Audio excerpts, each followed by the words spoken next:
ओम गण श्री महागणेशाय नमः। जय माता दी। राधे राधे। दोस्तों, कैसे हैं आप सब। दोस्तों, नवरात्रि का पावन पर्व इस बार 13 अप्रैल दिन मंगलवार से शुरू हो रहा है। नवरात्रि के पावन पर्व पर माँ आदि शक्ति दुर्गा के 9 अलग अलग स्वरूपों का पूजन किया जाता है। नवरात्रि के दिनों में भक्त माता रानी को प्रसन्न करने के लिए और उनकी कृपा आशीर्वाद प्राप्त करने के लिए 9 दिनों के व्रत रखते हैं। कुछ भक्त पहला और आखिर व्रत रखते हैं। नवरात्रि के व्रत रखने से सभी मनोकामनाएं पूर्ण होती हैं।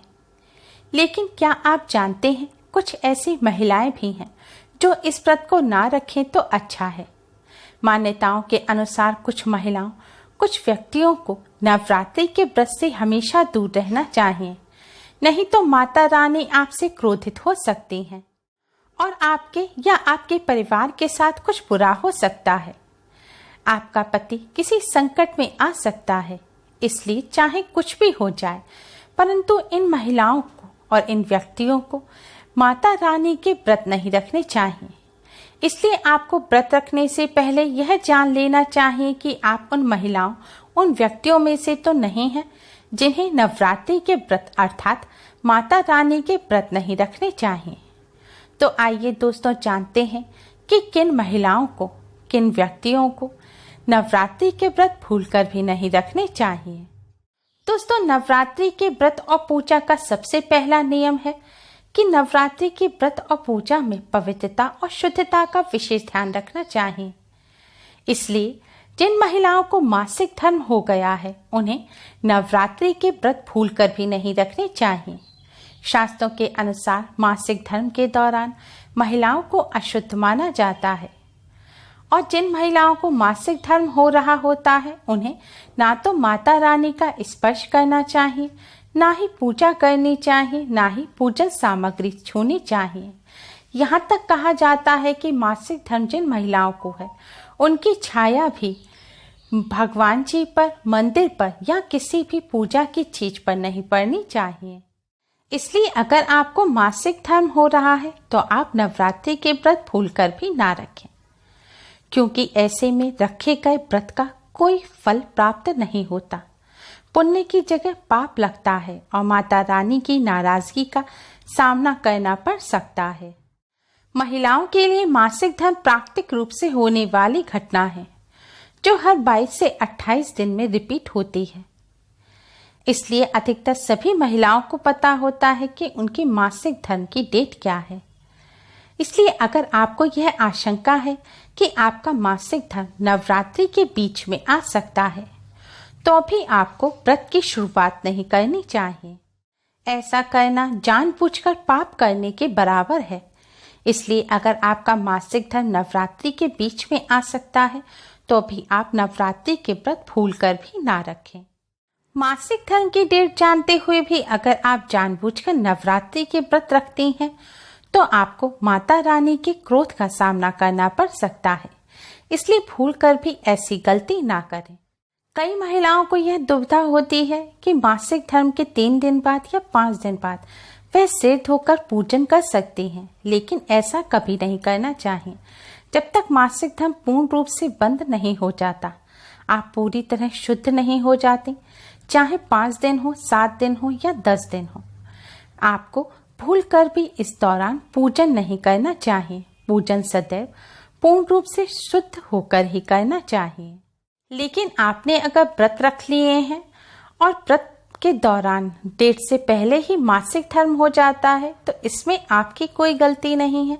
ऐसे में आप अपने व्रत पूरे करें, लेकिन माता रानी को या फिर पूजा की किसी भी चीज का स्पर्श ना करें और केवल मानसिक पूजन करें। अगर आपको कोई घातक बीमारी है तो आप इस व्रत को ना रखें। जैसे कि आपको शुगर की बीमारी है तो भी आप नवरात्रि का व्रत ना रखें। अगर आपको दिल की बीमारी है, शरीर में कमजोरी है, चक्कर आने की प्रॉब्लम, बीपी, दर्द आदि की बीमारी है, तो आप नवरात्रि का व्रत ना करें, नहीं तो आपके साथ कुछ भी हो सकता है। इसलिए ऐसी महिलाओं और व्यक्तियों को सावधान रहना चाहिए। अगर आप किसी व्रत को दिखावे के तौर पर अपनाते हैं, तो शास्त्रों के अनुसार ऐसे लोग घोर पाप के भागी होते हैं। ऐसा करने से आप देवताओं का मजाक ही नहीं उड़ाते, बल्कि आप पाप के भागीदार भी बनते हैं। माता दुर्गा ऐसे लोगों से कभी प्रसन्न नहीं होती, बल्कि माता ऐसे लोगों को बर्बाद कर देती हैं। देवता तभी प्रसन्न होते हैं जब आप सच्चे दिल से उन्हें पूजते हैं और शास्त्रों का अनुसरण करते हैं। इसलिए अगर आप दिखावे के लिए व्रत कर रहे हैं तो ऐसा भूलकर भी ना करें। अगर आपको बार बार गाली देने की आदत है तो आप जितना जल्दी हो सके अपनी इस आदत को छोड़ दें।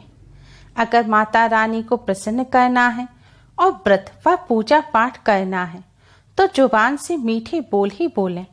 अधिक और ज्यादा कड़वे बोल बोलने से माता सरस्वती का अपमान होता है और आप भी पाप के भागीदार बनते हैं। जो लोग नवरात्रि के व्रत के दौरान गाली देते हैं या लड़ाई झगड़े करते हैं, किसी के लिए मन में बुरी भावना रखते हैं, तो उन्हें व्रत और पूजा का फल प्राप्त नहीं होता। इसलिए अगर आपको ऐसी कोई भी आदत है तो आप यह व्रत ना रखें।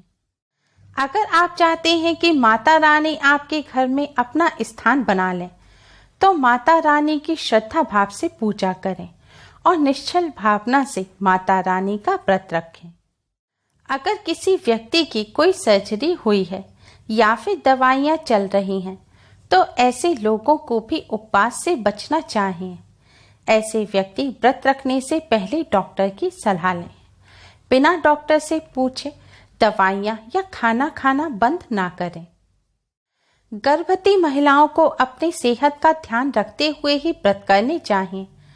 प्रेगनेंसी में बहुत सावधानियों की जरूरत होती है, इसलिए उपवास करने से पहले डॉक्टर से सलाह अवश्य लें। गर्भवती महिलाओं को व्रत नहीं रखना चाहिए। गर्भवती महिलाएं पूजा कर सकती हैं, पूजा में बैठ सकती हैं, लेकिन व्रत रखने से परेशानियां हो सकती हैं, इसलिए व्रत ना रखें। शरीर में किसी भी प्रकार की दिक्कत या परेशानी हो तो पहले डॉक्टर से परामर्श जरूर ले लें। इसके बाद ही व्रत रखने के बारे में विचार करना चाहिए। बिना डॉक्टर की सलाह से व्रत रखना मुश्किल में डाल सकता है। नवरात्रि के व्रत में कई नियमों का पालन करना होता है। जो व्यक्ति नियमों का पालन नहीं करते, उन्हें ना तो व्रत का फल प्राप्त होता है, बल्कि वह पाप के भागी भी बनते हैं। इसलिए अगर आप नवरात्रि के व्रत के नियमों का पालन नहीं कर सकते, तो आपको नवरात्रि के व्रत भूलकर भी नहीं रखने चाहिए। नवरात्रि के दौरान सात्विक भोजन ग्रहण करना चाहिए। नवरात्रि में घर में भी प्याज, लहसुन और मीठ अंडा किसी भी व्यक्ति को नहीं खाना चाहिए। अगर आप इस नियम का पालन नहीं कर सकते, तो भी आप नवरात्रि के व्रत ना रखें।